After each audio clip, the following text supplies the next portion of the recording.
마가복음입니다. 마가복음 4장 21절부터 34절 말씀입니다.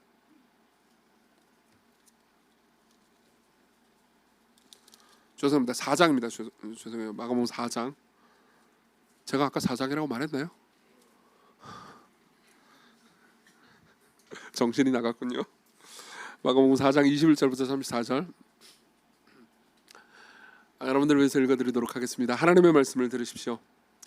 또 그들에게 이르시되 사람이 등불을 가져오는 것은 말 아래나 평상 아래에 두려함이냐 등경 위에 두려함이 아니냐. 드러내려 하지 않고는 숨긴 것이 없고 나타내려 하지 않고는 감추인 것이 없느니라. 들을 귀 있는 자는 들으라.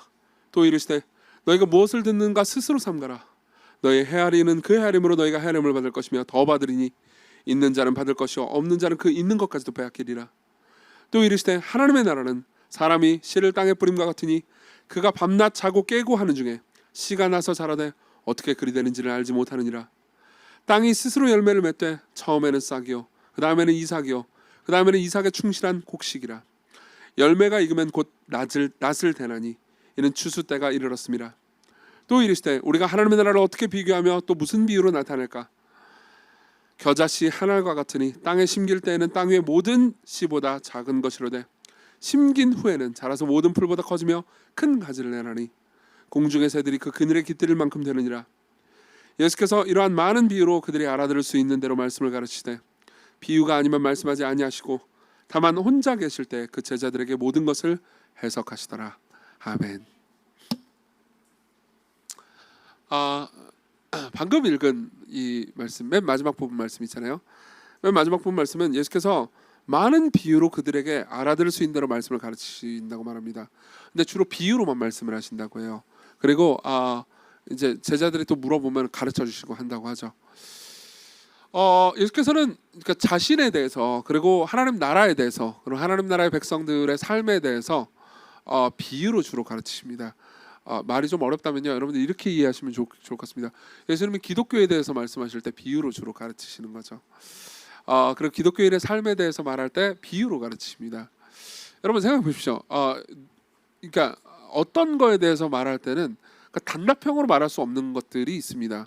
예를 들면 여러분들이 그러니까 누가 여러분들한테 이렇게 물어본다고 해보세요. 시건교회는 어떤 교회인가요? 라고 물어본다고 합시다. 그럼 여러분 뭐라고 대답을 하시겠습니까?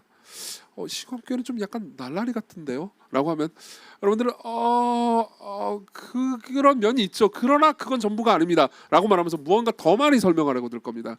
여러 가지 이야기들을 할 겁니다. 그렇죠? 누군가 거기는 설교가 너무 길고 지루할 것 같은데요?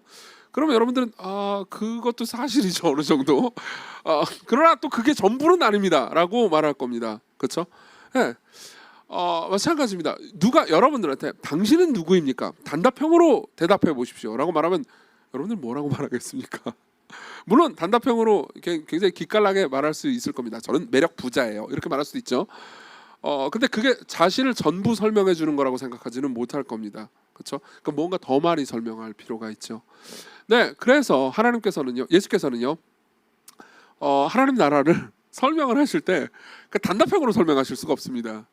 여러 가지 이야기를 해주시는 거죠. 그리고 이야기를 할 때 비유로 설명하십니다.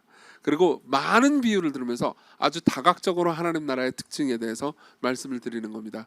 저는 이제 예수께서 하신 비유 몇 가지를 이제 한 번에 설명을 해드릴 건데요. 거기에 흐르는 원리를 말씀드릴 겁니다. 근데 이 비유조차도 다 설명할 수가 없습니다. 이 비유조차도 제가 다 설명한다면 설교가 더 길어질 겁니다. 그죠? 그러니까 이제 저는 이 하나님 나라가 어떤 것인지 그리고 하나님 나라의 백성의 삶이 어떤 것인지에 대해서 이 예수께서 드신 비유를 통해서 몇 가지 특징을 말씀드릴 건데요. 이걸 이렇게 생각하시면 좋을 것 같습니다. 여러분들 자신의 특징이라고 생각하시면 좋을 것 같습니다. 여러분들이 그리스도인이라면요, 나의 삶은 이렇게 되어야 하는구나 라고 생각하는 거죠. 여러분들이 그리스도인이 아닌 분들이라면요, 그리스도인의 삶은 저런 모습이어야 하는구나. 그렇죠? 여러분들이 교회에 왔으니까 그 삶을 알아두는 것도 좋을 겁니다. 그렇지 않습니까? 게다가 이런 것들을 아는 데는 여러분들의 그러니까 삶에서의 그 정체성과 자존감을 해결하는 데도 당연하게도 도움이 될 겁니다. 왜냐하면 여러분들 삶에서 그런 생각한 적이 없습니까? 나는 도대체 왜 사나? 나의 삶은 좀 의미 없고 쓸모없는 것 같아 라고 생각한 분들도 분명히 있을 겁니다. 그리고 지금 그런 생각을 하시는 분들도 계실지 모르겠습니다. 그러면 여러분들은 그 성경을 통해서 어떤 위로를 받을 수 있습니까? 그래서 저는요 성경 전체를 통해서 우리가 읽은 본문 전체를 통해서요, 그러니까 예수께서 말씀하시는 하나님 나라의 삶 혹은 하나님 나라에 소속된 사람들의 삶의 특징을 두 가지를 말씀드리겠습니다. 하나는요 숨겨졌지만 드러난 삶이고요. 그리고 두 번째로는요 약하지만 강한 삶입니다. 그리고 마지막으로 이 모든 말씀을, 그러니까 이런 삶을, 숨겨졌지만 드러난 그리고 약하지만 강한 삶을 어떻게 살 수 있는지에 대해서 그리스도께서 하신 일을 통해서 여러분들에게 말씀드리겠습니다. 먼저 숨겨졌지만 드러난 삶입니다. 21절 22절을 봅시다. 21, 22절은 이렇게 말합니다. 또 그들에게 이르시되 사람이 등불을 가져오는 것은 말 아래에서나 평상 아래에 두려 함이냐 등경 위에 두려 함이 아니냐. 드러내려 하지 않고는 숨긴 것이 없고 나타내려 하지 않고는 감추인 것이 없느니라 라고 말합니다. 자, 이게 무슨 의미일까요? 여러분, 이 등불 있잖아요. 등불은 어디에 둡니까?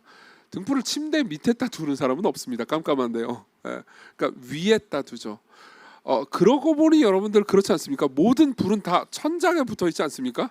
그렇죠? 벽에도 잘 안 붙어 있습니다. 밑에 땅바닥에 붙어 있는 일은 더더욱 없죠. 그렇죠? 모든 형광등은 다 위에 있습니다. 굳이 형광등을 볼 필요는 없습니다, 여러분. 저희 집에 들어가면은 이제 현관이 있잖아요. 현관이 이제 문을 딱 열잖아요. 문을 열면은 현관이 있고 들어가자마자 이제 센서가 달려 있는 등이 있어요. 보통 그런 집 많이 있을 거예요. 그러니까 이제 깜깜하다가도 이제 문을 열고 딱 들어가면 불이 이제 자동으로 켜지고, 그리고 이제 문 닫고 이제 방으로 들어가면 조금 지나면 불이 이제 자동으로 꺼지는 거죠. 센서가 있어서 그런 겁니다. 근데 그 등이 고장 났습니다. 이제 저희 집에 몇 주 전에 고장이 났어요. 몇 주가 아니고 며칠 전에 고장이 났습니다. 근데 이제 그걸 제가 고쳐야 되잖아요. 근데 이제 귀찮아 그러고 있었죠. 그러다 보니까 이제 장인어른께서 저 사위 저 녀석이 미쳤나 그러면서 이제 고쳐주셨습니다. 그리고 이제 고쳐주는 과정을 보면서 저는 또 옆에서 보고 있었어요. 미친 사위인 거죠. 결혼 15년 차 되면 이제 이 정도로 간이 커집니다. 그래서 보면서 우리 집 등이 저렇게 생겼었구나. 물론 뭘 도와드리긴 했어요. 저렇게 생겼었구나라는 걸 처음 알았습니다. 예. 와, 난 저 등의 혜택을 늘 받고 살면서 등 자체를 처음 봤네라는 생각이 들었죠. 자, 봅시다. 이게 기독교의 특징입니다. 이게 하나님 나라의 가장 큰 특징 중에 하나입니다. 그러니까 분명히 존재감 있습니다. 무슨 말이냐면 드러나 있죠. 예. 그 빛이 없으면 아무것도 할 수가 없습니다. 빛이 없으면 여러분들이 깜깜해가지고 뭐든 할 수 없을 겁니다. 근데 그 빛을 바라보는 일은 없습니다. 그렇지 않습니까? 예. 이게 하나님 나라의 특징입니다. 은밀하게 들어와 있죠. 그러나 분명합니다. 오늘 설교 제목이 은밀하지만 위대한 삶이거든요. 어서 많이 듣던 말 아닙니까? 은밀하게 위대하게. 그렇죠? 혹시 영화 보신 분들이 계신지 모르겠는데 거기 보면요, 그러니까 이 이야기는 굉장히 그리스도인의 삶과도 잘 맞습니다. 거기 주인공은 김수현이죠. 너무너무 잘생겼어요. 김수현이요. 북한의 그 스파이예요. 그래서 우리나라로 간첩으로 내려와 있는데 간첩으로 내려와 있으면서 해야 되는 일이 뭐냐면 바보 흉내를 내야 되는 겁니다. 그래서 계속해서 바보 짓을 하는 게 스파이로서 본인의 임무예요. 예. 그렇게 잘생긴 사람이 바보 짓을 하니까는 바보 짓을 해도 멋있더라고요. 예, 그렇죠. 사실 그리스도인의 삶도 비슷합니다. 우리 모두는, 여러분들이 그리스도인이라면요, 하나님 나라의 소속입니다. 그리고 이 땅에서 스파이로 삶을 살아가는 겁니다. 간첩으로요. 근데 기독교인이 아닌 사람들의 시각에서 볼 때는 바보짓들이 많은 거죠. 그들은 딱히 도드라지게 드러난다고 볼 수는 없습니다. 그리스도인이 아니라고 해서 그리스도인과 뭐 다릅니까? 혹은 그리스도인이라고 해가지고 뭐 이렇게 나타나 있는 게 없잖아요. 저는 가끔 그런 생각을 합니다. 그러니까 여기 계신 분들이, 저는 이제 목회를 하잖아요. 그러니까 여러분들의 신앙 상태를 잘 도와줘야 되는 사람 아닙니까? 근데 이제 여러분들이 이렇게 임하했다가 여러분들의 신앙적인 상태가 이렇게 뭐라고 해야 될까, 그래프처럼 좀 이렇게 나타났으면 좋겠어요. 그래가지고 이제 이번 주에 왔는데 김지영 거의 신앙 5%? 5%밖에 안 된단 말이야. 이 충전 좀 해야겠다. 일로 와. 그러면서 이제 너 신방 뭐 이렇게 그럼 해주고 싶을 때가 있어요. 물론 그런 일은 없죠. 그런 일은 없습니다. 그냥 뭐 이제 우리는 다 어느 정도 위선이나 외식을 행할 줄도 알고요. 그건 저도 마찬가지입니다. 저도 되게 신앙이 있는 척 이렇게 할 수 있지 않겠습니까? 갑자기 등골이 서늘해지네요. 근데 어쨌든 간에 그렇습니다. 그러니까 특별히 차이가 나지 않는다는 거죠. 뭐 기독교인이든 기독교인이 아니든, 혹은 기독교인 중에서도 아주 신앙이 좋은 사람이든 그렇지 않은 사람이든 딱 봐서는 차이가 없습니다. 그러니까 은밀하죠. 그렇지만 분명합니다. 이걸 조금 더, 그러니까 예를 좀 들어가면서 설명을 하겠습니다. 여러분들이 그러니까 기독교인이 아니라 하더라도요, 너무나 당연하게 여기고 있는 가치들 있잖아요. 그 중에서는 기독교에서 온 것들이 엄청나게 많습니다. 예를 하나만 들어드리자면요, 보편 인권입니다. 여러분들 모두는요, 그러니까 모든 사람들이 차별 없이 대우받아야 한다고 생각을 하실 겁니다. 신분제 같은 것은 이 시기에 절대로 있으면 안 된다고 생각할 겁니다. 누군가를 뭐 인종이나 어떤 뭐 성별이나 다른 방식으로 차별하면 안 된다고 믿으실 겁니다. 그렇죠? 그리고 놀랍게도 이러한 아이디어는요, 기독교 이전에는 아예 존재하지도 않았던 아이디어입니다. 여러분들 고대 근동의 역사를 공부해 보십시오. 그레코 로만 사회의 역사를 한번 공부해 보십시오. 그런 식으로 생각했던 사람들은 아무도 없습니다. 그렇지만 기독교인들은 달랐습니다. 고대 사회의 노예제는 너무나도 당연한 거였습니다. 노예제는 그러니까 국가를 그냥 움직이는 동력 중에 하나였습니다. 그리고 그레코 로만 사회도 마찬가지였고요. 근데 그리스도인들은요, 그러니까 어떤 사람들이 돈을 받고 사람을 주고 파는 것이 그러니까 악한 일이라고 하면서 정죄했습니다. 브라이언 티어니라는 이제 죄송합니다, 미국의 역사학자가 있습니다. 이 사람은 그러니까 중세 시대의 역사를 굉장히 상세하게 연구한 사람인데, 이 사람은 자신의 연구를 통해서 뭐라고 얘기하냐면, 그러니까 보편 인권이나 자유라는 개념이잖아요. 이 개념이 다 기독교에서, 특히 이제 사도 바울에게서 왔다고 주장을 합니다. 그러면서 니사의 그레고리우스라는 이제 4세기의 목회자의 설교를 언급합니다. 들어보십시오.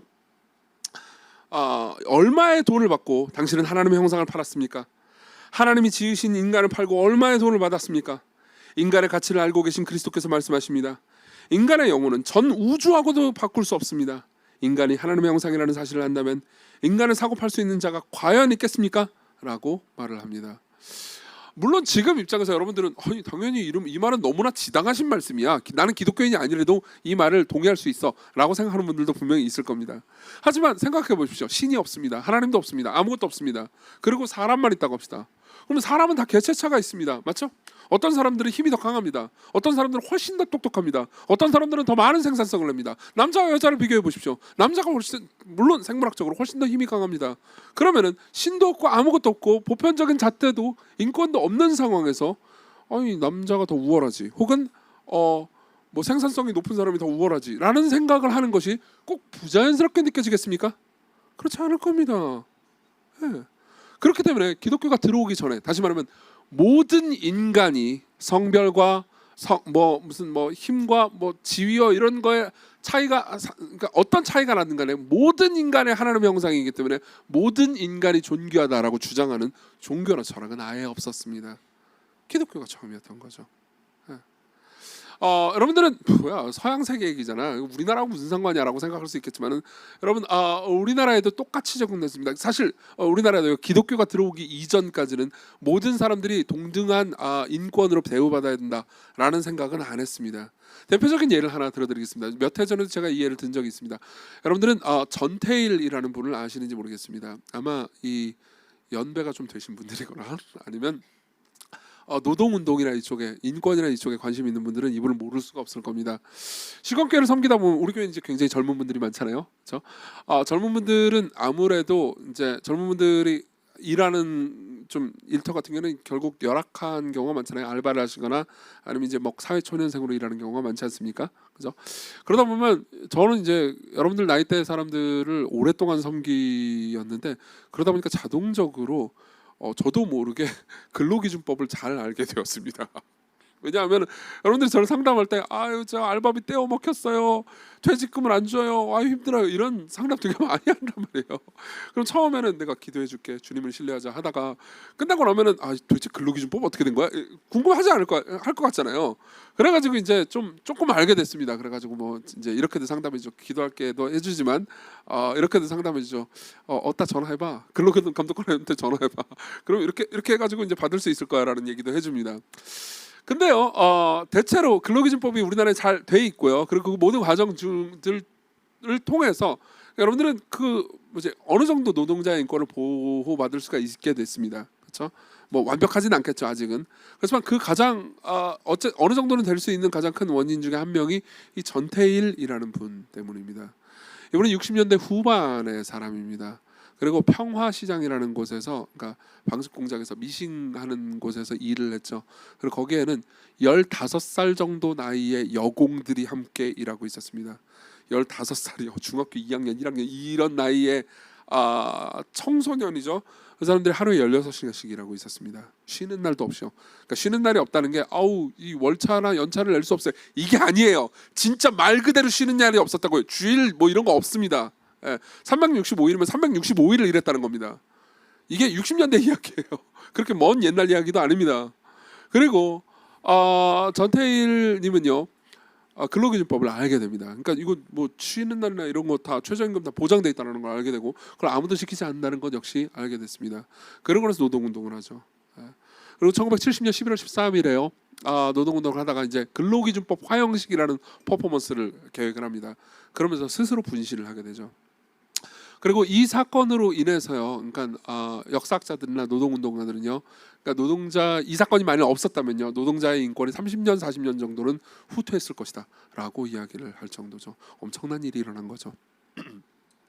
근데 이분이 왜 이런 결단을 했을까요? 다시 말하면 왜 이런, 그러니까 노동운동을 위해서 사람들을 섬기기 위해서 이렇게 급진적인 일을 할 수 있었을까요? 저는 이 방식이 꼭 뭐 옳은가 그른가에 대해서 이야기하고 싶은 건 아닙니다. 왜냐하면 이분의 어머니 이소선 여사라는 분이 있습니다. 이분도 노동운동의 거목이고요. 그리고 자기 아들이 한 일에 대해서 자랑스럽게 생각한 신실한 그리스도인입니다. 2011년도에 돌아가셨거든요. 권사님이셨죠. 근데 이분이 자기 아들의 방식이 꼭 옳다고 생각하지는 않으셨거든요. 근데 방식이 문제가 아닙니다. 제가 드리고 싶은 말씀은 이겁니다. 왜 이런, 그러니까 다른 사람들을 위해서 자신의 삶을 희생할 생각을 했냐는 겁니다. 보편인권 때문에? 노동운동 때문에? 아닙니다. 복음 때문이었습니다. 복음 때문이었어요. 전태일 열사의 일기를 보면 그것이 잘 나타나 있습니다. 제가 읽어드리죠. 내 나이가 어리고 배운 것은 없지만 나도 그들도 사람, 즉 인간입니다. 태어날 때부터 생각할 줄 알고, 좋은 것을 보면 좋아할 줄 알고, 즐거운 것을 보면 웃을 줄 아는 하나님이 만드신 만물의 영장, 즉 인간입니다. 다 같은 인간인데 어찌하여 가난한 자는 부한 자의 노예가 되어야 합니까? 왜 가난한 자는 하나님께서 택하신 안식일을 지킬 권리가 없습니까? 그렇죠? 일주일에 한번 쉬어야 한다고 생각했어요. 그 이유는 뭐예요? 전태일 열사가 생각한 이유는 뭡니까? 하나님께서 모든 인간들을 위해서 만드신 안식일을 지켜야 하기 때문이라고 생각한 겁니다. 종교는 만민이 다 평등합니다. 법률도 만민이 평등합니다. 왜 가장 청순하고 때묻지 않은 어린 소녀들이 때묻고 더러운 부한 자의 거름이 되어야 합니까? 이렇게 말합니다. 한참 시간이 지나고 나서, 그러니까 자신이 분신을 하겠다라고 결심한 다음에는 이렇게 일기에 딱 기록해 놓습니다. 들어보십시오. 내 마음에 결단을 내린 이날, 무고한 생명체들이 시들고 있는 이때 한 방울의 이슬이 되기 위해 발버둥 치오니 하나님 긍휼과 자비를 베풀어 주십시오. 제가 드리고 싶은 말씀은 이겁니다. 이 사람이 왜 이런 행동을 하게 됐습니까? 복음에 대한 믿음 때문이었습니다. 그리고 이거는요, 사람들이 자연스럽게 누리고 있는 결과이지만 그 원인을 아무도 모르는 결과이기도 하죠. 모든 사람들이, 노동자들은 어느 정도 노동에 대해서 권리가 있다, 모든 사람들이 평등하게 대우받을 권리가 있다, 이건 지금은 상식이 되었습니다. 근데 이건 기독교의 윤리입니다. 기독교 아닌 다른 어떤 종교나 어떤 철학의 윤리도 아닙니다. 그렇지만 이게 기독교로부터 왔다는 것은 아무도 모르는 거죠.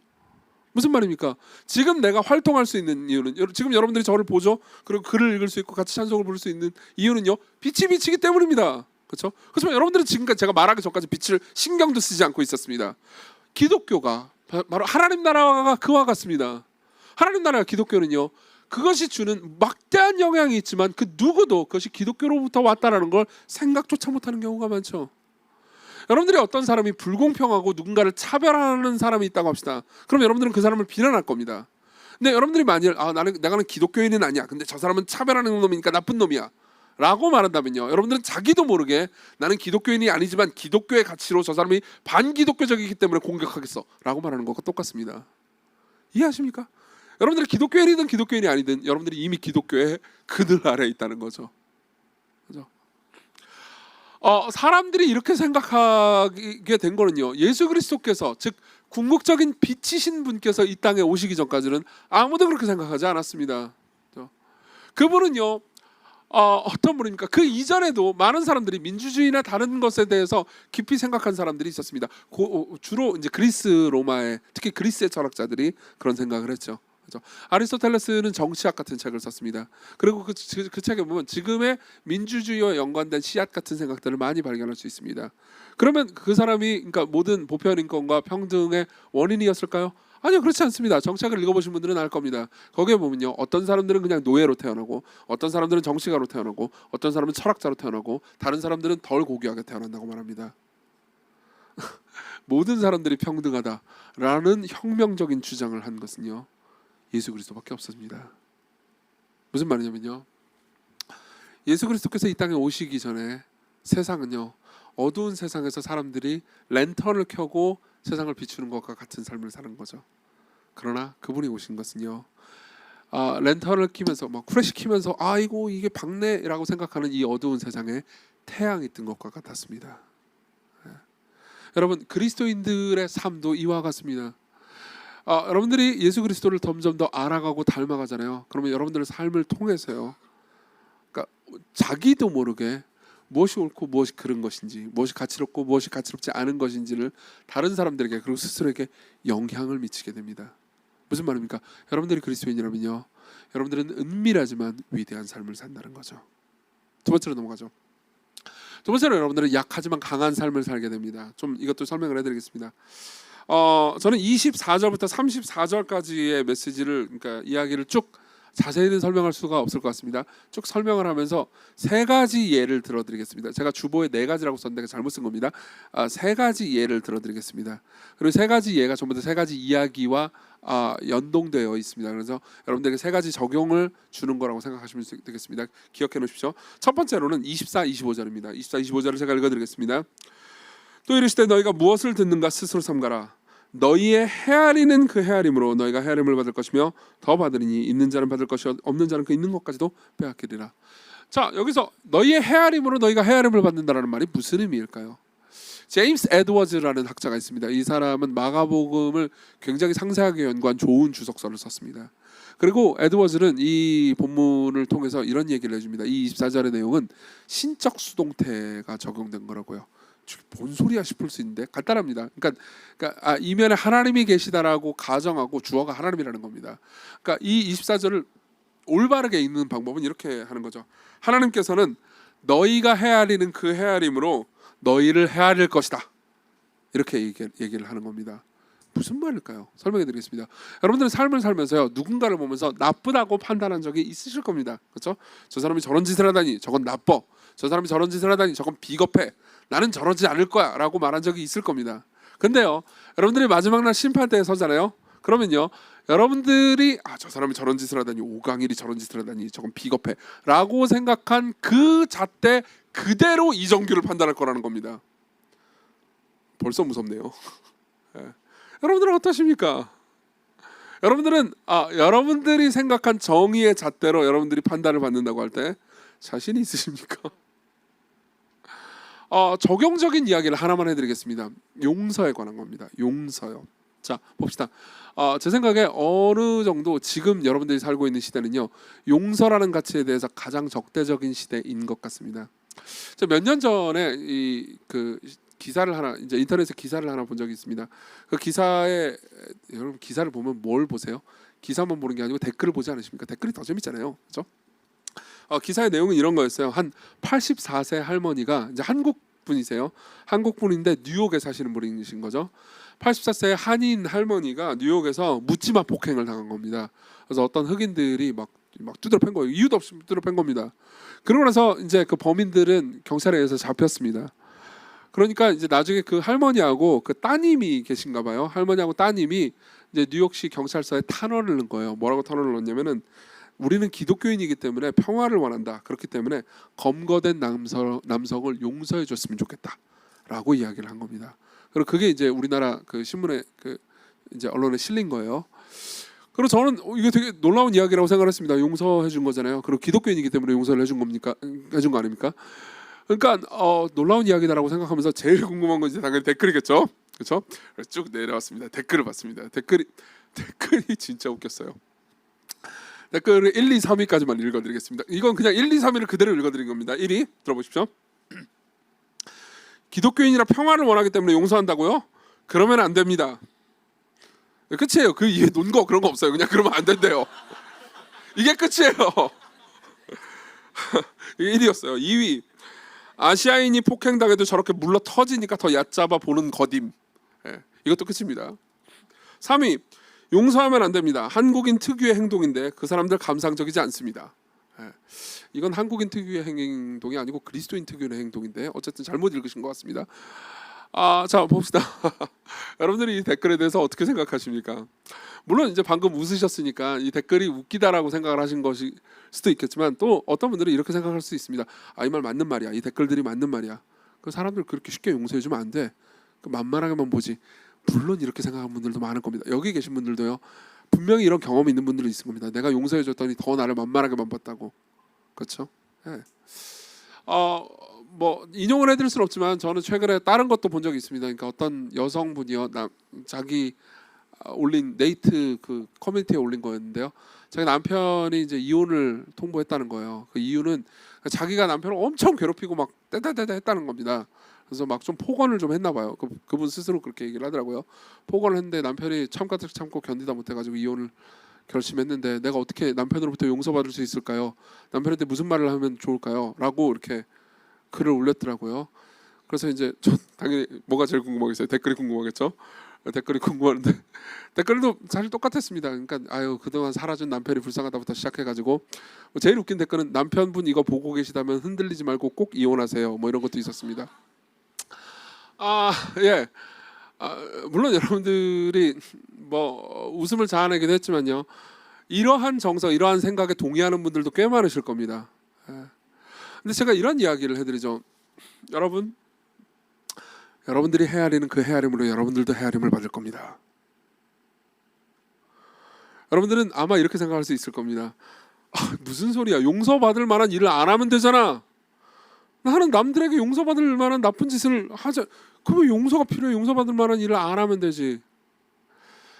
몇 년 전에 제가 만났던 어떤 분에 관한 이야기를 해드리겠습니다. 이 여성분은 중년의 여성분이었습니다. 그리고 이제 어느 집회에 갔다가 이제 만나가지고 잠깐 상담을 하게 됐는데요. 이분이 어떻게 하다가 예수님을 믿게 됐는지에 대해서 이야기를 들려주셨습니다.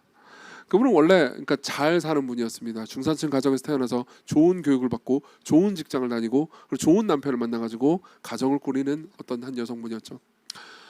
이분은 법을 어긴 적도 없었습니다. 그리고 늘 교양 있게 삶을 살았습니다.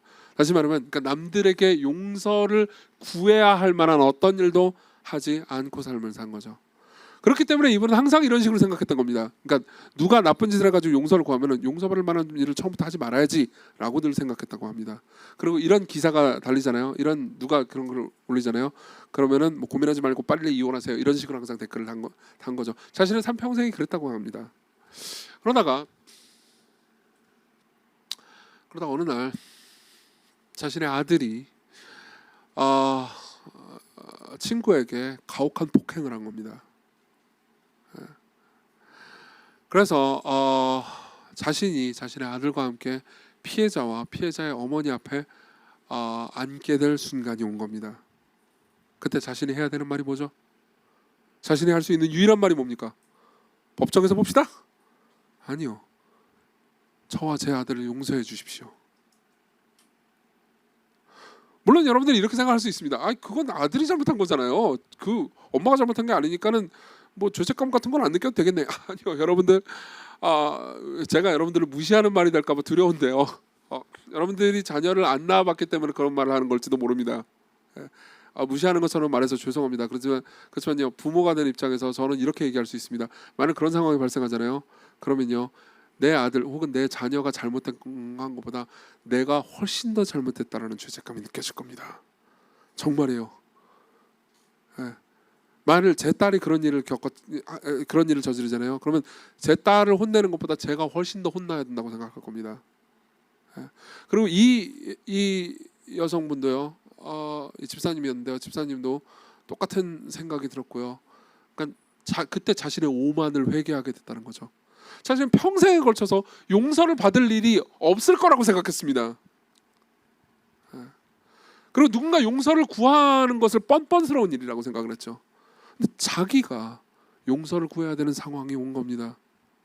그리고 그때 자신이 깨달았다는 거 이야기하더라고요. 자기가 평생 살면서 교만했다는 걸요. 자신이 생각했던 것보다 훨씬 더 오만한 존재였다는 것을 그때 깨달았다고 말하는데요. 그러면서 예수님을 찾게 되고 복음을 듣게 되고 그 다음에 복음을 믿게 됐다는 이야기를 저한테 해줬습니다. 여러분 이걸 여러분들 스스로에게 한번 깊이 적용해 보셨으면 좋겠습니다. 저는 아까 제가 얘기했던 그 댓글들 있잖아요. 댓글들이 물론 웃기긴 했습니다. 그렇지만 그 댓글들을 읽으면서 한편으로는 슬펐습니다. 왜냐하면 이 댓글들을 적은 사람들을 보면서 제가 이런 생각이 들었거든요. 이 댓글을 적은 분들, 당신들도 언젠가는 용서를 구해야 할 때가 올 수 있습니다. 당신은 평생 용서를 구할 일이 전혀 없이 살지 않을 겁니다. 여러분들 모두 마찬가지일 겁니다. 저는 목회를 하면서 정말 많은 잘못을 저질렀습니다. 그리고 제가 회중들한테 용서를 구한 적도 굉장히 많았습니다. 그리고 회중들도 저를 너그럽게 용서해 준 적이 많았죠. 옛날에 저는 이렇게 생각했습니다. 그러니까 제가 목회를 하면서 사람들을 섬기고 있으니까 사람들이 늘 나한테 잘못하는 거라고, 교인들이 늘 나를 상처 주고 고통스럽게 하는 거라고 생각했습니다. 그래서 마음속 깊은 곳에서 교인들을 좀 깔보는 마음도 있었습니다. 근데 목회를 1, 2년 하면 그렇게 생각되는데요. 10년을 넘게 하면 오히려 그 반대의 생각을 더 많이 하게 됩니다. 이딴 설교를 이렇게 오래 참아주고 있다고? 라는 생각이 드는 거죠. 여러분들은 어떠십니까? 여러분들은 자신이 있습니까? 여러분들은요, 너희가 헤아리는 그 헤아림으로 너희가 헤아림을 받을 것이다 라는 말씀을 어떻게 대하십니까? 적용을 해보죠. 여러분, 용서하십시오. 그것은 어려운 일이라는 것을 압니다. 용서하십시오.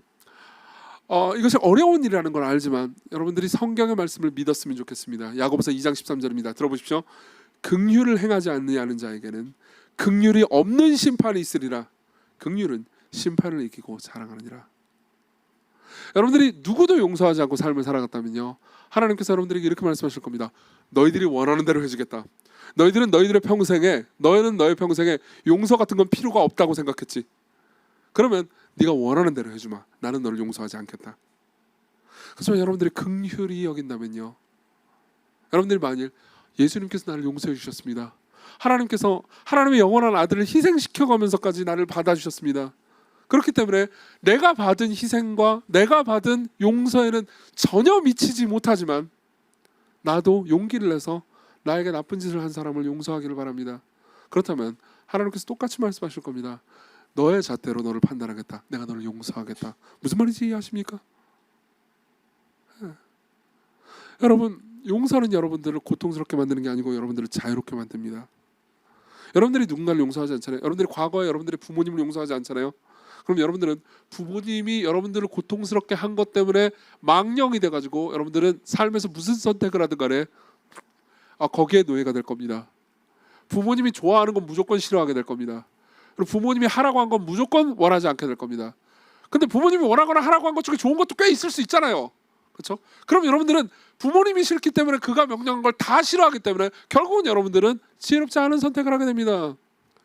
부모님이 여러분들에게 어렸을 때 신앙을 가지도록 강요했을지도 모릅니다. 여러분들 중에서 모태신앙인 분들은 그런 분들도 계실 겁니다. 교회 가고 기도하고 성경 읽고 예배를 참석하는 걸 강요했기 때문에 그게 싫어서 여러분들이 계속해서 예배를 참석하지 않는다면, 여러분들이 계속해서 기도하지 않는다면 여러분들이 부모님을 용서하지 않는 것 때문에 여러분들을 스스로 그 용서하지는 않은 고통을 여러분들이 짊어지게 됩니다. 여러분, 자신을 괴롭히지 마십시오. 자신을 괴롭히지 마십시오. 여러분들은 용서하신 분을 바라보십시오. 이게 첫 번째입니다. 두 번째입니다. 두 번째는요, 26절부터 29절이죠. 자, 읽어드리겠습니다. 또 하나님 나라는 사람이 씨를 땅에 뿌림과 같으니 그가 밤낮 자고 깨고 하는 중에 씨가 나서 자라되 어떻게 그리 된지를 알지 못하느니라. 땅이 스스로 열매를 맺되 처음에는 싹이요 그 다음에는 이상이요 그 다음에는 이삭의 충실한 곡식이라. 열매가 익으면 곧 낫을 대나니 이는 추수 때가 이르렀습니다. 자, 이게 하나님 나라의 두 번째 특징입니다. 아주 탁월하고 놀라운 특징이죠. 하나님 나라는요, 이런 특징을 가지고 있습니다. 하나님 나라는 외부에서 큰 힘과 권력을 가지고 무언가 세상을 갑자기 바꾸는 힘이 아닙니다. 하나님 나라는요, 그러니까 유기적이고 성장하는 방식으로, 그러니까 시간이 지나고 뭐 저런 일이 있었어라고 생각도 못하는 상황에 어느새 변하는 일입니다. 예. 하나님 나라는 밖에서 사람을 통제하는 게 아닙니다. 보세요. 씨를 뿌렸는데 자랍니다. 사실 이건 예수께서 지난주에 우리가 들었던 설교의 내용을 더 보충해서 심화시키는 가르침이라고 보시면 됩니다. 보십시오. 씨가 뿌려가지고 자라가지고 곡식이 맺히고 열매가 맺힙니다. 이 모든 과정은 기계적인 게 아니고 유기적이라고 그랬죠. 그렇죠. 이러한 유기적인 변화, 이거는 그러니까 28절에 보면 스스로 열매를 맺는다라고 말합니다. 근데 이 스스로라고 번역된 단어는 그러니까 정확히 번역하자면 자동적으로입니다. 그 말은 그러니까 곡식이 자기가 스스로 자라는 힘이 있어가지고 하나님의 도움 없이도 잘 자란다 이런 의미가 아닙니다. 오히려 이런 의미죠. 그러니까 사람들이 볼 때는, 사람들의 시각에서 볼 때는 그냥 아무것도 안 한 것 같은데도 불구하고 그냥 기다리고 인내했을 뿐인데도 그냥 변했다는 거죠. 내적으로 변했다는 겁니다. 바깥에서 막 자라게 뭘 붙여준 게 아닙니다. 지난주에 표현한 대로 따르면요, 곡식을 많이 맺도록 곡식을 어디서 구해가지고 스카치 테이프로 붙인 게 아닙니다. 그냥 났어요. 내적으로 나왔습니다. 그렇죠? 이런 하나님 나라의 원리를 잘 설명해 주는 말이 있습니다. 팀 켈러 목사님의 말이죠. 제가 읽어드리겠습니다. 전통적인 모든 다른 종교는 내가 순종한다면 하나님이 나를 받아주시고 사랑하신다고 가르친다. 그러나 복음은 반대다. 복음은 하나님이 나를 받아주시고 은혜로 사랑하셨기 때문에 그것을 깨닫는다면 비로소 내면의 기쁨과 감사로 그분께 순종의 삶을 시작할 수 있다고 가르친다. 종교는 바깥에서 우리 내면을 통제하는 것이다. 그리고 강요하는 것이다. 그렇지만 복음은 우리 안에서 바깥으로 터져 나오는 것이다. 이게 하나님 나라의 원칙입니다. 하나님 나라의 원칙은요, 내면에서 순종하는 마음이 터져 나오고 그로 인해서 내가 순종하게 됩니다. 여러분들이 그분이 여러분들을 얼마나 깊이 사랑하셨는지를 이해하게 됩니다. 그리고 자신의 죄가 부끄러워지기 시작합니다. 그리고 하나님의 말씀대로 살아가는 삶이 아름답게 느껴지기 시작합니다. 그리고 그것이 나에게 행복을 가져다 줍니다. 그리고 그 삶대로 살아가는 거죠. 이게 성경이 우리에게 가르쳐주는 하나님 나라의 원리입니다. 하나님 나라의 백성들이, 그러니까 기독교인들이 변화되는 모든 공식은 다 똑같습니다. 그러면 여기서 필요한 건 뭘까요? 인내죠. 인내요. 자기가 변화되기를 바라는 사람도 인내해야 될 거고요. 그리고 자기가 누군가를 변화시키고 싶다면요, 역시 인내해야 될 겁니다. 여러분, 이거 입장 바꾸기로 한번 생각해 보죠. 자, 보세요.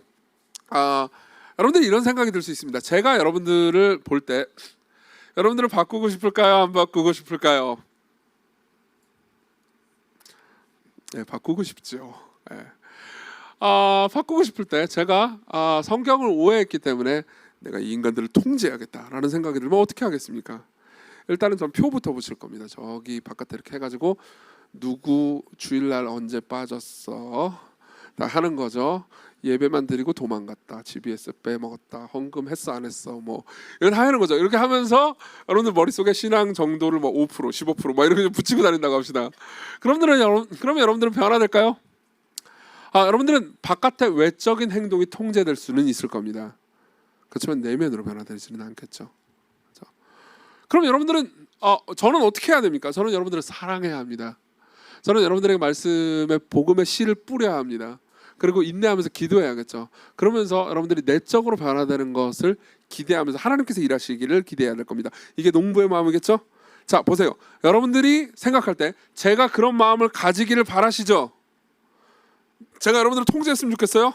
아니, 예, 감사합니다. 반응 참 좋네요.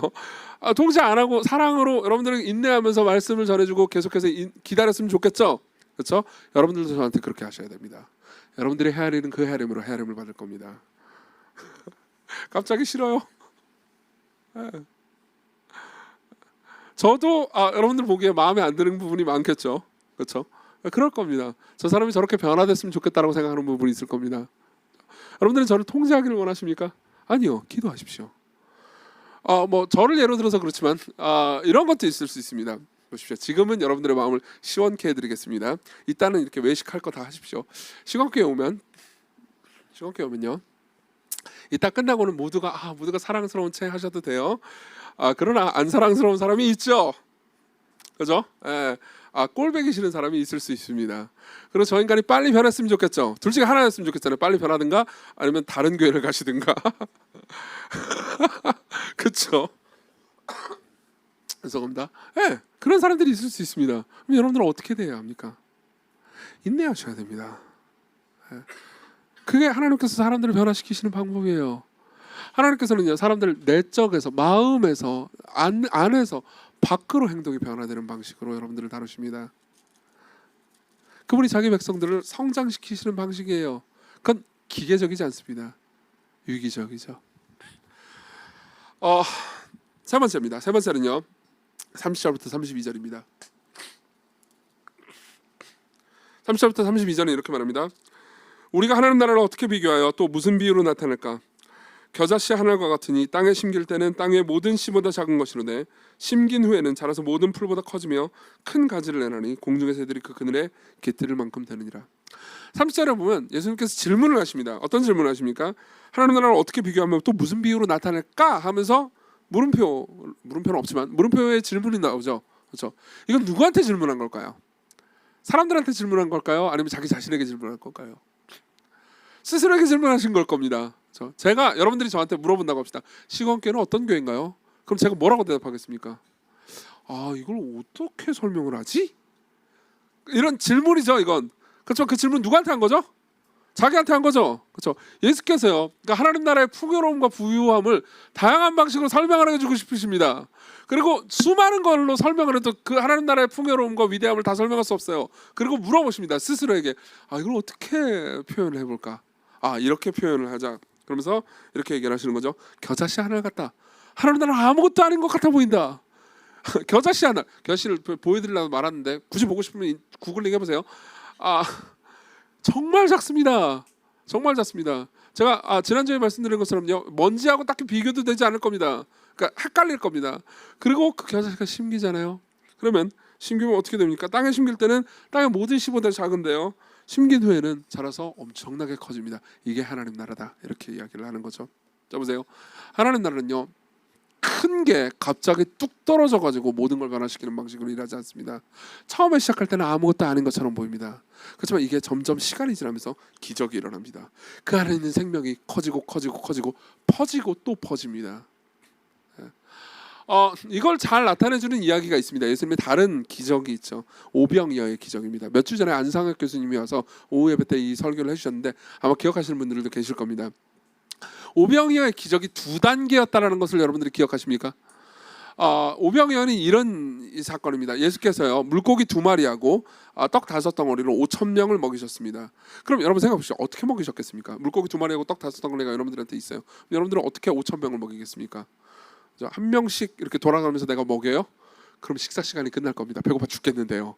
5,000명 다 먹으려면 꽤 시간이 걸릴 거 아니에요. 그렇죠? 그래서 예수께서는 어떻게 하시냐면 제자들한테 너희들이나 먹을 것을 주라라고 말씀하십니다. 너희들이 주라고 하세요. 그래서 실제로 예수께서 기적을 일으키신 방식은 두 단계의 기적이었습니다. 첫 번째 기적은 이거예요. 12명 딱 있죠? 12명이 딱 있으면 1인분짜리 이제 음식을 가지고 있어요. 물고기 2마리하고 떡 5덩어리는 1인분이죠. 물론 저는 동의할 수 없습니다. 이게 0.5인분이지 어떻게 1인분이에요? 그러나 1인분을 가지고요, 12명한테요 1인분씩 기적을 행하시는 거죠. 제자들은 놀랐을 겁니다. 1인분밖에 안 되는 게 12인분이 됐네? 그리고 예수께서 말씀하시는 거죠. 자, 니들이 이제 나머지 모두에게 나눠줘라. 그럼 제자들의 마음은 어떻을까요? 두렵죠. 이거 가지고요? 생각해보세요. 12명이 5,000명한테 먹이려면 각 사람당 몇 인분씩 해야 됩니까? 471인분입니다. 네? 죄송합니다. 417인분입니다. 네, 그 사이에도 산수를 못하네요. 417인분을 생각해보세요. 예수께서요, 그러니까 그분이 혼자 다 했다고 합시다. 그분이 혼자 다 하면은 12명한테 417인분씩 만들어줘야 돼요. 그렇죠? 그럼 그거 어떻게 배달을 하냐고요? 그거 무거워서. 그렇죠? 제일 좋은 방법은 이겁니다. 예수께서 1인분씩 나눠줘요.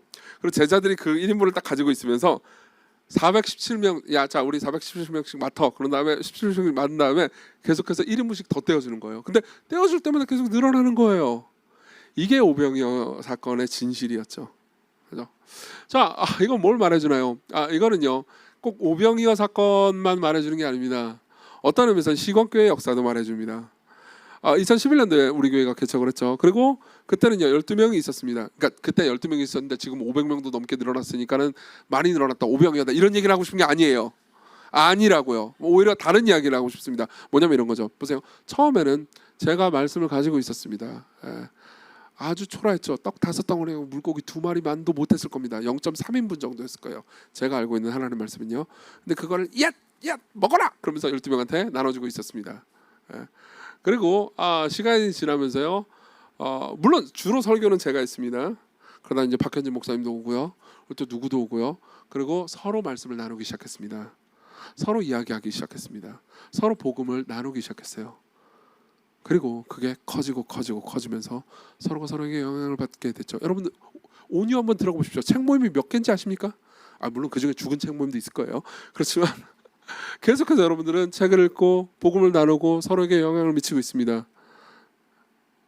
그리고 복음으로 말미암아서 사람들이 변화되는 일을 보았습니다. 저는요. 이 모든 풍요가 얼마나 대단합니까? 적용을 해볼까요? 여러분 보십시오. 여러분들이 가지고 있는 것 있죠. 그게 돈이든 시간이든 상관없습니다. 그것을 나누십시오. 부자가 되는 2가지 방법을 알려드리겠습니다. 좋죠. 첫 번째 방법은 이겁니다. 안 적다가 지금 적는 사람들 뭐예요? 첫 번째 방법은 여러분들이 재물을 많이 모으는 겁니다. 투자를 잘하는 겁니다. 그죠? 그리고 열심히 일하는 겁니다. 밤낮으로 일해서 돈을 모아가지고 자기 안에 쌓아두는 거죠. 그러면 늘고 해가지고 여러분들 빌딩도 몇 개 사고 통장에도 돈이 많이 쌓이고 주식 계좌에도 돈이 많이 쌓이는 거죠. 이게 부자가 되는 한 가지 루트입니다. 이게 대부분의 사람들이 좋아하는 루트죠. 근데 2번째 루트는 이겁니다. 여러분들이 가지고 있는 걸 나누는 겁니다. 우리 교회는 가난한 사람들이 많습니다. 청년들 중에서요. 그리고 그 사람들에게 구제지정 헌금 같은 걸 하는 거죠. 구제지정 헌금 있는 거 아시죠? 그렇죠? 누군가 내가 예를 들면은 저 사람을 돕고 싶다. 그럼 돕고 싶은데 몰래 돕고 싶다. 그러면 교회에다가 그 구제지정 헌금에다가 뭐 누구 이름 딱 쓰고 나서요. 내 이름 안 쓰고 그냥 내잖아요. 그럼 교회에서 그 사람한테 전달해 줍니다. 그렇죠? 그런 식으로 여러분들이 가지고 있는 걸 나누는 겁니다. 혹은 가지고 있는 시간을 나누는 겁니다. 재능도 나누는 거예요. 그럼 이런 일이 발생합니다. 어떤 일이냐면요. 그 사람이 그 돈이나 내가 섬긴 시간이나 내 재능을 통해서 없었다면은 서지 못했을 텐데, 삶이 힘들고 고통스러웠을 텐데 그걸로 용기와 힘과 삶에 도움을 받습니다. 그걸 일어서게 되죠. 그리고 삶이 풍요로워지게 됩니다. 그리고 자기가 가지고 있는 걸 또 나눠요. 그리고 그 와중에 나도 또 나눕니다. 그러면 어떻게 되냐면 내가 나누고 나눈 사람들이 또 나누고 하다 보니까는 많은 사람들이요 삶이 풍요로워지고 확신을 가지게 되고 서로 사랑하는 공동체가 형성되고 서로를 지속적으로 돕는 겁니다. 이 경우에 부자라고 말할 수 있을까요? 보통 여러분들이 살고 있는 세상에서 이런 삶을요 바보 멍청이라고 말합니다. 그러나 그분이 말씀하신 예수 그리스도께서 말씀하신 부유한 삶이 바로 이겁니다. 그리스도께서는 여러분들 모두가요 자기의 것을 나누고 사람들이 성장하고 변화되는 모든 과정 가운데서 풍요로운 무언가를 보게 되기를 원하십니다. 여러분들의 삶이 사람들과 더불어서 내가 혼자 움켜짐으로써 번성하는 것이 아니고 나눔으로써 번성하기를 바라십니다. 이게 그분이 만드신, 그분이 기획하신, 디자인하신 하나님 나라의 모습이에요. 그래서 정신을 차려보니까요 이 조그만한 겨자씨 하나로는 도무지 이룰 수 없는 일들을 이루시는 거죠. 이 겨자씨 하나는 아무것도 아닙니다. 내가 돈을 계속 움켜쥐고 있잖아요. 내가 막 빌딩 몇 채, 뭐 주식은 뭐가 있고 그러잖아요. 그럼 그냥 겨자씨가 조금 큰 겨자씨가 될 뿐입니다. 요만한 겨자씨가 이렇게 되는 거죠. 모두가 이걸 원하지 않습니까? 여러분들이 겨자씨를 심잖아요. 여러분들은요 나무를 보게 됩니다. 그리고 공중의 새들이요 그늘에 깃들죠. 여러분들은 친구들을 얻게 됩니다. 그리고 여러분들은 서로를 사랑하는 사람들을 만나게 됩니다.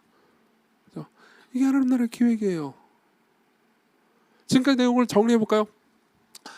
예수께서는요 3가지 비유로 저는 3가지 적용을 얘기해 드리겠습니다. 여러분 헤아리는 대로 헤아림을 받을 겁니다. 어떻게 해야 됩니까? 용서하십시오. 여러분들은 씨를 뿌리면 자라는 모습을 보면서 인내하는 과정 가운데서 유기적으로 사람이 어떤 열매가 맺히는 걸 봅니다. 이 비유로요. 여러분들이 인내할 수 있습니다.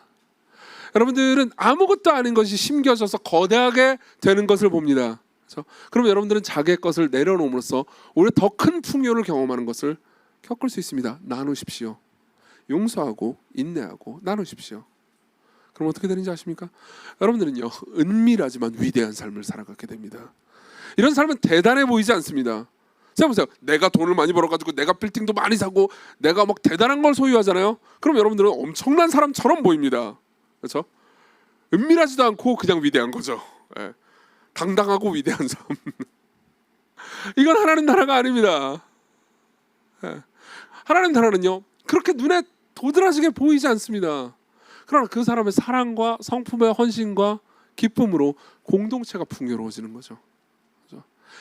이게 기독교가 지금까지 폭발적으로 성장했던 가장 큰 이유였습니다.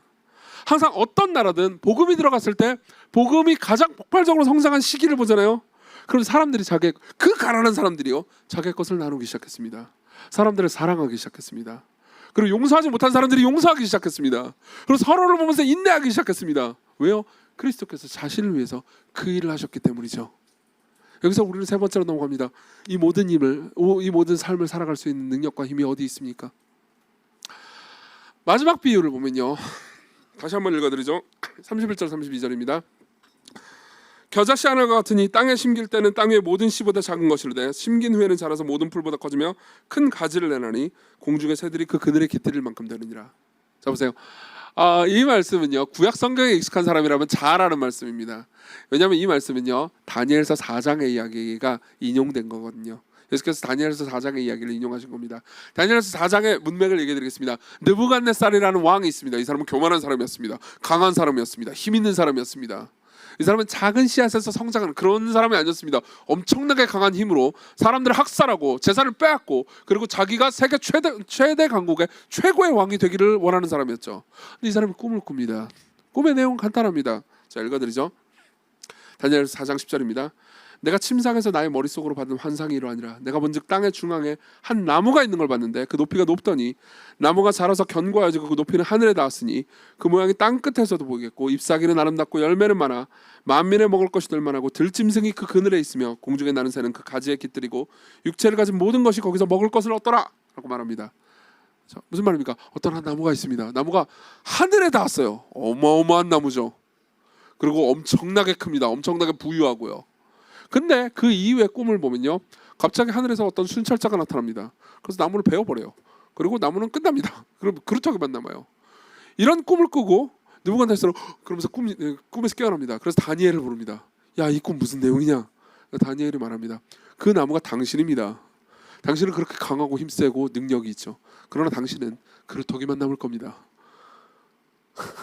왕한테 이런 예언 풀이를 하는 담대한 신하라니, 그죠? 그리고 실제로 느부갓네살은 그렇게 됩니다. 예수님은요, 이 이야기를 반대로 역으로 뒤집은 거죠. 이런 겁니다. 느부갓네살은요, 내가 힘세겠다, 내가 강하겠다, 내가 모든 걸 통제하겠다, 내가 하늘까지 닿겠다 라고 결심하고 그렇게 삶을 살아갑니다. 근데 예수님은요, 신이신 분이, 그죠? 진짜로 모든 걸 만드시고 모든 걸 통제할 수 있는 바로 그분이요, 씨앗으로 옵니다. 지난주에 똑같은 이야기를 들었죠? 여러분, 그분이 지극히 작은 모습으로 오셨다라는 말씀을 제가 여러 번 드렸습니다. 그렇죠? 그분이 어떤 모습으로 오셨습니까? 라고 물은 다음에 저는 이런 식으로 대답을 많이 했습니다. 아기로 오셨습니다. 맞죠? 근데요, 여기서 저는 조금만 더 묵상을 해봤습니다. 아기로 오셨죠. 근데 아기가 되시기 전에는 어디 계셨죠? 마리아의 뱃속에 있었죠. 그땐 태아였습니다. 아기도 아니었어요, 심지어. 근데 태아도 자라가지고 태아가 된 거잖아요. 그렇죠? 그 전에는요, 세포였습니다. 온 우주를 만든 전능한 존재가요, 세포였습니다. 무슨 말입니까? 그분이 겨자씨가 되신 겁니다. 그분이 겨자씨가 되신 겁니다. 그리고 아기가 되셨죠. 아기로서 삶을 사셨습니다. 그리고 공생애를 시작했죠. 그때는 빛나는 존재처럼 보였습니다. 그렇지만 생각해보세요. 인류의 역사 가운데요, 당시의 로마 정권에서 볼 때, 당시의 로마의 이 황제가 볼 때요, 저 변두리에 있는 저 사람들이 뭐 죽은 자를 살리고 병든 자를 고쳤다 해도 관심도 없었습니다. 은밀했죠. 하나님 나라는 그렇게 은밀하게 왔습니다. 아무것도 아니었어요. 그 사람이 죽었을 때요, 그리고 부활했을 때 그냥 유대에 저런 소동이 있나 보다라는 세계만 들었겠지 관심도 없었습니다. 그리고 몇십 년이 지나고요, 그들의 제자들은요, 로마를 다 정복해버렸죠. 그때 칼을 들고 로마를 정복했나요? 아니요. 섬김으로 로마를 정복했습니다. 사랑으로 로마를 정복했습니다. 용서함으로, 인내함으로 로마를 정복했습니다. 400년이 지나고 나서요, 로마의 국교가 되어버렸습니다. 그건 뭘 의미하는지 아십니까? 하나님 나라의 원리가 이렇게 약하고 아무것도 아니고 섬기고 용서하고 인내하는 것처럼 보이지만, 그것이 지극히 약해 보이지만 모든 것을 엎을 수 있을 정도로 강하다는 겁니다. 그리고 그것을 위해서 그분이 무슨 일을 하셨는지 아십니까? 보십시오. 하나님 나라는요, 항상 여러분들에게 이런 선택을 얘기합니다. 너희들이 별것 아닌 존재처럼 여김받아라. 생각해보세요. 누군가를 용서하는 것은 내가 아무것도 아닌 존재처럼 여기받는 것과 똑같습니다.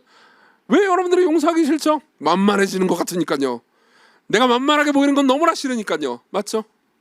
네. 내가 만만하게 보일 때 나는 아무것도 아닌 존재처럼, 존재감이 없는 존재처럼 여겨집니다. 내가 인내하면요, 인내하는 것도 마찬가지죠. 내가 통제하잖아요. 너희 일로 와봐. 그러면요, 내가 힘 있는 것처럼 느껴집니다. 근데 인내하고 참잖아요. 사랑하잖아요. 그럼 내가 아무것도 아닌 존재처럼 여겨지잖아요. 맞죠? 내가 가지고 있는 걸 나눕니다. 그러면 내가 가지고 있을 때보다 내가 더 약해지고 바보가 된 것 같고 내가 더 만만해집니다. 존재감이 없어지는 거죠. 여러분, 이게 하나님의 영원한 아들이 선택하신 길이라는 것을 기억하십니까? 여러분, 예수 그리스도께서 이 땅에 오셨을 때 그분이 당하신 많은 고통 중에서 가장 큰 고통 중에 하나는요, 그분이요, 사람들에게 무가치한 존재처럼 취급받았다는 겁니다. 그분이 세포로 이 땅에 오셨을 때 당연히 사람들은 그걸 알지도 못했고요, 심지어 자기의 뱃속에 예수님을 잉태한 마리아조차 이 존재를 거대한 신으로 상상도 못했을 겁니다. 아기로 태어났습니다. 신으로 생각했을까요? 아니요. 그냥 내가 돌봐야 되는, 젖을 먹어야 되는 존재일 뿐이죠. 그리고 그 이후에 나사렛에 가난한 목수로 삶을 사실 때 누구도 그를 대단한 존재로 생각하지 않았을 겁니다. 이렇게 생각했겠죠. 없어도 되는 인간. 그죠? 어떤 아기로 태어났을 때 어떤 생각이 들었습니까? 저 아기가 죽는다고 해가지고 인류에게 딱히 영향을 미칠 게 없는 존재. 여러분들은 스스로를 그렇게 생각해 본 적 없습니까? 분명히 있을 겁니다. 나 죽는다고 뭐 세상이 변화될까? 나 없어진다고 해서 시건께 다른 변화가 있을까? 나는 중요한 사람이 되고 의미 있는 사람이 되고 강한 사람이 되고 싶은데 나는 아무것도 아닌 존재야. 여러분들이 그런 마음을 가지고 있었다면요, 여러분들의 그 처지를 그리스도께서는 겪으셨습니다. 온 우주에서 가장 중요한 분이 가장 쓸모없는 분 취급을 받으셨습니다. 그리고 그분의 그 취급을 받은 일 중에 가장 위대하고 어떤 의미에서 가장 비참한 일은요, 그분이 십자가에 가시기 직전의 일이었습니다. 그분이 십자가에 가시기 직전에요, 사람들은 예수님 빌라도 앞에 심판을 받을 때 빌라도가 물어봅니다. 이 예수라는 작자를 내가 죽여? 그러니까 사람들이 이렇게 말하죠. 없이 하소서, 없이 하소서. 그를 십자가에 못 박게 하소서. 없이 하소서가 무슨 의미입니까? 그런 사람은 필요하지 않습니다. 우리에게는 저런 존재는 필요하지 않아요. 없어도 괜찮습니다. 없어도 인류에 영향을 미치지 않아요. 없어도 우리를 슬프게 하지도 않습니다. 저 사람은 없는 게 더 나아요. 없는 게 우리의 복지에 이득이 됩니다. 라고 말하는 거죠. 그럼 어떻게 하랴? 바라바를 놓아주십시오. 바라바는 범죄자였습니다. 사람들이 이렇게 말한 것과 똑같죠. 차라리 저 범죄자가 삶을 사는 게 저 예수라는 작자가 이 세상에서 삶을 누리는 것보다 우리에게 더 이익입니다. 예수는 없어도 됩니다. 쓸모없는 존재입니다. 무쓸모한 존재입니다. 없어도 나에게 상관없습니다. 차라리 바라바를 살리는 게 우리에게 낫습니다. 여러분, 신이 이 취급을 기꺼이 받으셨습니다. 신이신 존재가 온 우주에서 가장 중요한 영광스러운 그분이요, 기쁨으로 자신의 존재가 무의미하다라는 것을 이야기를 들으셨습니다. 그분이 십자가 한가운데 서셨을 때 그분은 성부 하나님께로부터도 버림받으셨죠. 그리고 그분이 그 일을 하심으로써 여러분들요, 저를요, 사실 어떤 의미에서는 그렇게 쓸모도 없는 존재인데, 저나 여러분이랑 그렇게 대단한 존재도 아닌데 온 우주에서 가장 소중한 존재로 여기십니다. 여러분들이 그리스도 안에 있다면요, 하나님께서 여러분들을요 예수 그리스도만큼 소중한 존재로 여기십니다. 여러분들은 이 사실을 알고 계십니까? 여러분들이 그분이 하신 일들을 정말로 안다면요, 그분이 기꺼이 낮아지셨지만 온 우주에서 가장 중요한 존재로 등극하셨다는 것을 아신다면 여러분들은 어떤 선택을 할 수 있습니까? 사람들은 그분한테 없이 하소서, 없는 게 차라리 낫습니다라고 말했습니다. 그러나 지금 그분은요, 인류의 3분의 1이 그를 주님으로 섬기고 있습니다. 수많은 사람들이 그분을 하나님으로 여기며 예배하고 있습니다. 여러분들이 그분의 길을 똑같이 선택한다고 해서 여러분들이 무쓸모한 존재가 되는 게 아닙니다. 그분이 여러분들을 위해서 하신 일을 믿고 그분을 따른다면요, 여러분들은 너무나 영광스러운 삶을 살게 될 겁니다. 이것을 여러분들이 알고 계십니까? 그분이 그 고통을 당했기 때문에 새들이 와서 그 그늘에서 쉴 수 있게 됐습니다. 그분의 십자가에서의 그늘에서 사람들의 안식을 누릴 수 있게 됐죠. 변화되고 싶지 않으십니까? 은밀하지만 위대한 삶을 살고 싶지 않으십니까? 그리스도께로 오십시오. 기도합시다.